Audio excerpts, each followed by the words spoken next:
Hello বন্ধুরা, তো আজকে কিন্তু কোনো ক্লাস নিয়ে কিন্তু ভিডিও হচ্ছে না। তো আজকে কিন্তু আমরা আমাদের মধ্যে পেয়েছি 2024 সালে এসএসসি জিডির এক্সামে যে সিলেক্টেড হয়েছে তার মধ্যে রয়েছে কৌশিক রায়।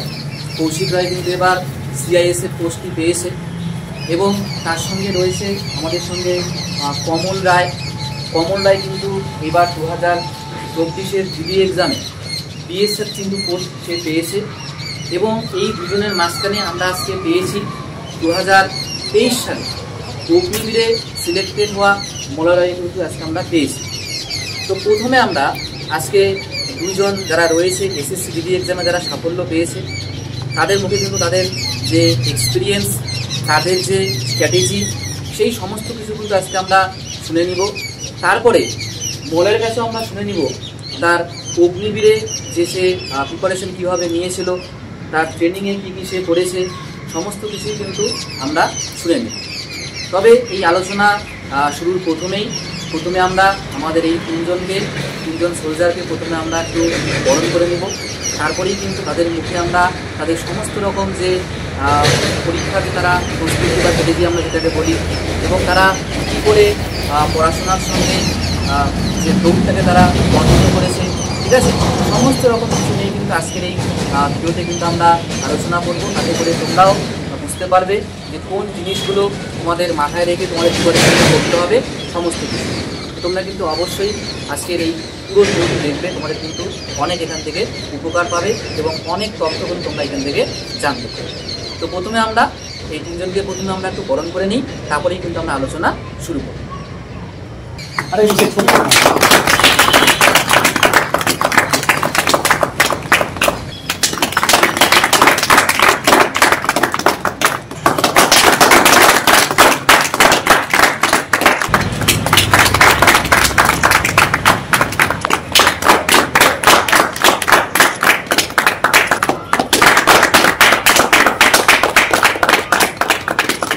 তো প্রথমেই আমরা তিনজনকে অভিনন্দন জানাবো যে মলয় অলরেডি অগ্নিবীরে পোস্টিং আছে, মানে যার ট্রেনিং চলছে।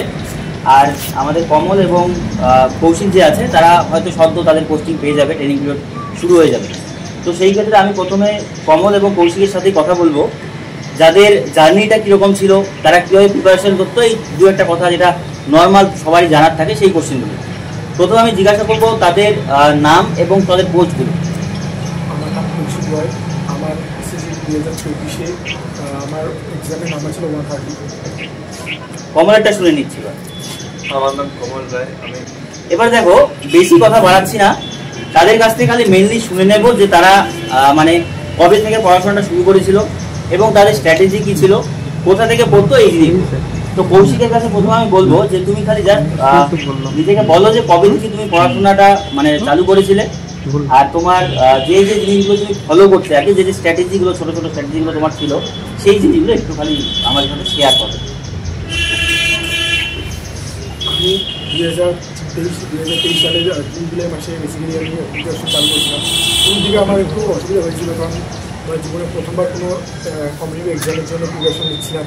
আর প্রথম যখন আসি অনেক ভয় লাগছিল, কারণ এত কঠিন আমি জীবনে কোনোদিন পড়ি নেই। হ্যাঁ, তারপর আস্তে আস্তে টিউশনে সবার সাথে, সবার স্যারদের সাহায্যে অনেক কিছু শিখতে পেরেছি। তার ফলে আমি এবার 2024-এ সিআইএসএফ পোস্টিং পেয়েছি।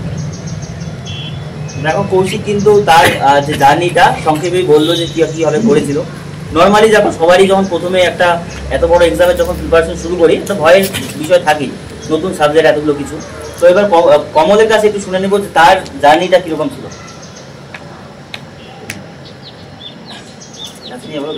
আমার এটা ফার্স্ট অ্যাটেম্প ছিল, মানে আগে পড়ি নাই, এখানে টিউশন করে বিএসপি কোচিং পেয়েছি। প্রথমে একটু টাফ ছিল কোশ্চেনগুলো, ম্যাথগুলো একটু টাফ লাগছিল, তারপর চেষ্টা করে হয়ে গেছে। তো এবার যদি আমার কোশ্চেন বলি যে কৌশিক তুমি কলেজে ছিলে নাকি? কলেজে ছিল। কমল কি তুমি কলেজে ছিলে নাকি কলেজ কমপ্লিট হয়েছিল নাকি কলেজ করোইনি? কলেজ করিনি। আচ্ছা, কমল যেটা বললো যে কমল মানে কলেজের দিকে যায়নি, সে হয়তো এইচএস দেওয়ার পরে এই লাইনে আছে। আর কৌশিকের যে মানে উত্তরটা হলো কৌশিক কলেজে অলরেডি ছিল, তার মানে কৌশিকের ক্ষেত্রে কলেজ মেনটেন করতে হয়েছে তার সাথে সাথে কিন্তু এটার প্রিপারেশনটাকে মেনটেন করতে হয়েছে। তো কৌশিক, তুমি এই জায়গাটা খালি একটু আমাদের বলো যে কলেজের বর্তমান দিনে যে প্রেশারটা, সেটার সাথে এটা কীভাবে তুমি হ্যান্ডেল করছো? কলেজে আমার ছিল, অনার্সে ছিল, কিন্তু আমি কলেজে সেরকম কোনো চাপ নিইনি, কারণ কলেজে অতটা চাপ থাকে না। হ্যাঁ, সাথে আমি কলেজে পরীক্ষার সামনে শুধু 1 মাস পড়তাম, বাকি টাইমটা আমি শুধু কলেজে এক্সামের জন্যই পড়তাম। দেখো কৌশিকের মানে কি বলবো, স্ট্র্যাটেজি কিন্তু একদম ক্লিয়ার ছিল যে কলেজটা সে মোটামুটি করেছে, আর বাকি তার যে ধ্যান ধারণা ছিল সেটা কিন্তু পুরোপুরি গভর্নমেন্ট জবের দিকেই ছিল। এইবার দেখো যেটা আমরা জিজ্ঞাসা করব যে পড়াশোনা ছিল, কলেজ ছিল হয়তো অনেকের, কিন্তু এবার যদি বলে মাঠটা একটা ভাইটাল বিষয়, এসএসজিডি এত মানে কি বলবো মানে কঠিন একটা মাঠের ক্ষেত্রে তারা মাঠের কি কি স্ট্র্যাটেজি ছিল, কবে থেকে তারা রান ফান শুরু করতো, কীরকমভাবে রান করতো, এই জিনিসগুলো একটু এক করে আমি ছোটো থেকেই খেলাধুলায় পুরো অ্যাক্টিভ ছিলাম, আর ছোটো থেকে আমি ফিজিক্যালি মোটামুটি ভালোই স্ট্রং। তো আমার সেরকম যখন প্রিপারেশন নিয়েছিলাম তখন সেরকম মাঠটাট করিনি। যখনই এক্সাম শেষ হয়ে গেছে, আমার ফেব্রুয়ারি মাসে এক্সাম শেষ হয়ে গেছে, তখন তো আমি পুরো প্র্যাকটিস করতাম সকাল বিকাল দুইটায়। আচ্ছা, সকাল বিকাল দেরি করতে, তার মানে সকাল বিকাল তুমি মোটামুটি কতক্ষণ করে দৌড়াতে? কতক্ষণ বলতে স্যার, আমি এমনি এক্সারসাইজ করতাম, সাথে আমি 5 কিলোমিটার দৌড়তাম, কোনো দিন 6 কিলোমিটার 7 কিলোমিটার, এইভাবে আমার প্রত্যেক দিন একটু একটু করে বাড়াতাম, সময় কম আনতাম সাথে সাথে। আচ্ছা, কমারটা তাহলে বলো তুমি কীভাবে রান করতে, কীভাবে মাঠ করতে? স্যার আমার একটু ছোটো থেকে অত রানিং ছিল না, তার জন্য তাড়াতাড়ি রানিংয়ের শুরু করতে হয়েছিল। আর মানে দিনে একবারই দৌড়াতে না দুবার দৌড়াতে? দিনে লাস্টের দিকে 4 বার দৌড়াতাম। মানে 4 টাইম দৌড়াতে? মানে একদম মানে আসলে দিকে কভার করতাম। ও মানে সকাল বিকাল দুবার দৌড়াতে? সকালে 5টার সময়, তারপর 9টার সময়, হ্যাঁ, তারপর 2টার সময়, তারপর সন্ধ্যা 5টার সময়। মানে মাঠটা কমপ্লিট হচ্ছিল না, এই জন্য এতটা প্রেশার নিয়েছিল। তাহলে দেখো কমলের ক্ষেত্রে কিন্তু একটা ইন্টারেস্টিং জিনিস বললো যে তার মাঠটা মানে কমপ্লিট হচ্ছিল না, এই জন্য কী করেছে জিনিসটাকে আরও বেশি করে প্র্যাকটিস করতো। মানে সে বললো যে 4 বার পর্যন্ত মাঠে যেত, যেটা কিন্তু মানে কি বললো কিছু কিছু ক্ষেত্রে রিস্কি হতে পারে, কারণ এতটা পরিমাণ বডি কিন্তু অনেক সময় নাও নিতে পারে। কিন্তু কমলের যেহেতু জেদ ছিল একটা যে আমাকে পেতেই হবে, এবারই লাগবে, সেই ক্ষেত্রে সে কিন্তু এই রিস্কটা কিন্তু নিয়েছিল। তো এই দেখো চ্যালেঞ্জিং বিষয়গুলো, আমরা দিনে একবার মাঠ করার পরই হয়তো বডিতে পেইন শুরু হয়ে যায়, কিন্তু সে বললো যে এক এক দিনে 4 বার করে সে দৌড়তে যেত। তা এই জিনিসগুলো ভাবো যে ডেডিকেশনগুলো কোন জায়গাতে আছে, কারণ নর্মাল স্টুডেন্ট যারা আছে তাদের থেকে এক্সট্রাঅর্ডিনারি স্টুডেন্ট তৈরি হতে এই ছোটো ছোটো ডেডিকেশনগুলো কিন্তু দরকার। কৌশিক যেমন বললো যে তার কলেজ ছিল, অনার্স ছিল, নিজেও ভাবো বর্তমান দিনে অনার্স কী কী থাকে, তো অনার্সের প্রিপারেশনের সাথে সাথে এটা, তারপরে আবার মাঠ। এবার দেখো বেশি কিছু তো আর মানে জানার থাকে না, আমি জাস্ট খালি এবার বলবো যে কৌশিক তুমি পড়াশোনাটা দিনে কত ঘন্টা মোটামুটি করছো? স্যার সেরকম তো আমার পড়াশোনার কোনো টাইম টেবিল ঠিক সঠিক ছিল না, কিন্তু আমি যখনই পাতাম তখনই বই করতাম, যখনই পাতাম কোনো মোবাইল সোশ্যাল মিডিয়া একদম পুরো ডিলিট করে দিয়েছিলাম, সোশ্যাল মিডিয়া চালাইতাম না, শুধু যখনই ইচ্ছা করতো তখনই বই করতাম, অঙ্ক প্র্যাকটিস করতাম সারাদিন। আচ্ছা, যদি আমি বলি এবার যে কঠিন সাবজেক্ট, যেমন তোমাদের কি, তোমার কাছে কঠিন সাবজেক্ট কী ছিল? স্যার আমার কাছে কঠিন বলতে শুধু জিকেটাই ছিল। মানে তার মানে কৌশিকের ম্যাথ আর রিজনিং আর হচ্ছে আমাদের হিন্দি আছে, সেটাতে সে পারদর্শী ছিল মোটামুটি, কিন্তু তার কাছে জিকেটা চ্যালেঞ্জিং ছিল, সেই জন্য জিকেটা সে কিন্তু মানে হার্ডলি সেটা পড়াশোনা করতো। এবার কমল তুমি বলো যে তোমার পড়াশোনার স্ট্র্যাটেজি কী ছিল? আমি 3-4 ঘন্টা পড়তাম দিনে, শুধু ম্যাথ করতাম, রিডিং করতাম, আর রিজনিং একটু করতাম। শুধু রিজনিং কী বলে জিকে একটু আমার টপ ছিল, জিকে আমার মার্কসে আসে। কত এসছে জিকেতে নাম্বার কত ছিল তোমার? 4টা রাইফেল ছিল। 4টা রাইট হয়েছে। তাহলে তুমি দেখো তো জিকেতে যেহেতু সে মানে 4টা রাইট করে এসে মানে 8 নাম্বার পেয়েছে, তাহলে বাকি সেকশনগুলো তার মানে খুব ভালো স্কোর করেছে, যার জন্য কিন্তু সে আজকে সিলেক্টেড হয়েছে। আচ্ছা, এবার দেখে শুনে নিই তাদের কাছ থেকে যে মক টেস্টটা ভাইটাল জিনিস, কারণ প্র্যাকটিসটা না হলে আমরা কিন্তু পারি না। সবাই মোটামুটি ক্লাসগুলো অ্যাটেন্ড করলে তারপর যে কনসেপ্ট ক্লিয়ার হয়ে যায়, তো মক টেস্টটা তারা কীভাবে দিত এবং ওই টাইমের মধ্যে কীভাবে নিয়ে আসতো, এই জিনিসগুলো একটু শুনে নেবো তাদের কাছ থেকে। আমি বেসিক্যালি মক টেস্ট আমাদের টিউশনের ওয়েবসাইটে মক টেস্ট হয়, সেখান থেকেও দিয়েছিলাম, প্লাস টেক্সটবুক থেকেও মক টেস্ট দিয়েছিলাম। শুরু থেকে আমার মক টেস্টের নাম্বার খুব কম ছিল, 70-75 আসতো। তারপর আমি চেষ্টা করতে করতে আস্তে আস্তে ধীরে ধীরে আমার নাম্বার বাড়ছিল, 80-85 100 করে আমার হাইস্ট স্কোর ছিল। টেক্সটবুকে আমার 131 ছিল, আমার এক্সামে আসে 130। আচ্ছা, তাহলে এবার কমলের কাছে শুনে নিচ্ছে তার মক টেস্টের স্ট্র্যাটেজি কী ছিল?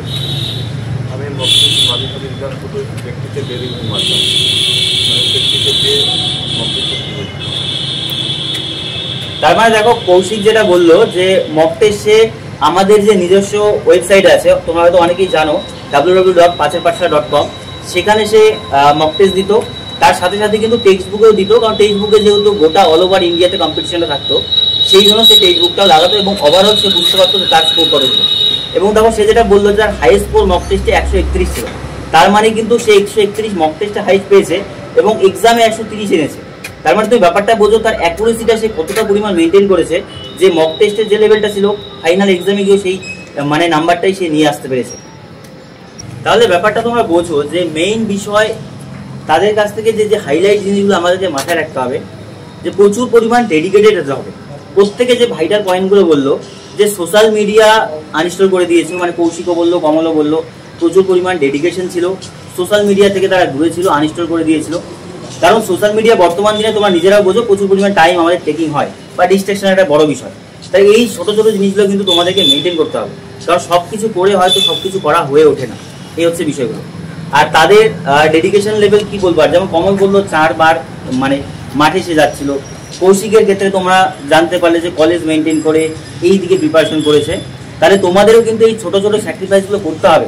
স্যাক্রিফাইসগুলো না করলে তোমরা ওই র্যাঙ্কটা আনতে পারবে না, বা কাট অফগুলো ক্লিয়ার করতে হবে না। তাহলে আমাদের যে জিনিসগুলো তাদের কাছে মানে জানার ছিল, এই জিনিসগুলোই কিন্তু তোমাদেরকে মানে কি করবো মেনটেন করতে হবে, বা তোমাদের এই যে আর 1.5 মাস 2 মাসের মতো আছে, এই টাইমটায় তোমাদের এই কোয়ালিটিসগুলো নিজের মধ্যে আনতে হবে।